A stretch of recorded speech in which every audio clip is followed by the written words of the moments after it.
IMF معاہدے کے باعث ایندھن کی قیمتیں بڑھانے کے علاوہ چارہ نہیں بچا، وزیر اعظم۔ ایک بیان میں شہباز شریف نے کہا کہ ایندھن کی قیمتیں بڑھانے کے اثرات سے بخوبی آگاہ ہیں، لیکن IMF معاہدے کے باعث قیمتیں بڑھانے کے علاوہ چارہ نہیں بچا۔ انہوں نے کہا کہ IMF معاہدے پر PTI حکومت نے دستخط کیے تھے اور ہم PTI کی IMF سے اس ڈیل کے تفصیلات پر جلد قوم کو اعتماد میں لیں گے۔ شہباز شریف کا کہنا تھا کہ انشاءاللہ ہم ان معاشی مشکلات سے نکلیں گے۔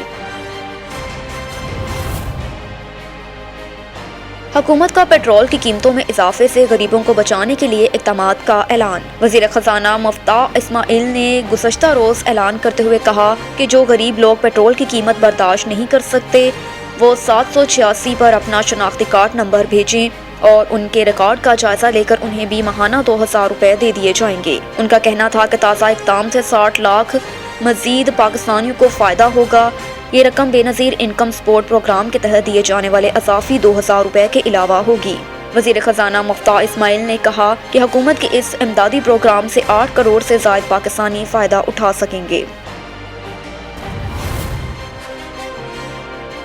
منی لانڈرنگ کیس مونا صلاحی FIA میں پیش۔ FIA لاہور نے سابق وفاقی وزیر مونا صلاحی کے خلاف منی لانڈرنگ کا مقدمہ درج کیا ہے، جس سلسلے میں وہ گزشتہ روز رات کو FIA کے دفتر پہنچے، تاہم FIA حکام نے انہیں جمعرات کی صبح پیش ہونے کی ہدایت کی۔ مونا صلاحی کو صبح 8:30 بجے طلب کیا گیا تھا، جس پر وہ مقررہ وقت پر FIA کے دفتر پہنچے۔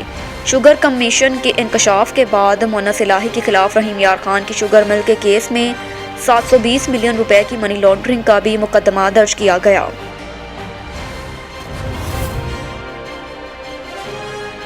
شیریں مزاری کی گرفتاری کی تحقیقات کے لیے انکوائری کمیشن تشکیل۔ اسلام آباد ہائی کورٹ نے اینٹی کرپشن اسٹیبلشمنٹ میں درج اراضی کیس میں شیریں مزاری کی گرفتاری کی تحقیقات کے لیے 3 رکنی کمیشن تشکیل دے دیا، جس کی سربراہی سابق سیکرٹری قانون جسٹس ریٹائرڈ شکور پراچا کریں گے۔ کابینہ ڈویژن کا جاری کردہ نوٹیفکیشن میں کہا گیا کہ 3 رکنی کمیشن شیریں مزاری کی گرفتاری سے متعلق تحقیقات اور الزامات کا جائزہ لے گا، جبکہ 4 جولائی تک اپنی سفارشات وفاقی کابینہ کو بھیجے گا۔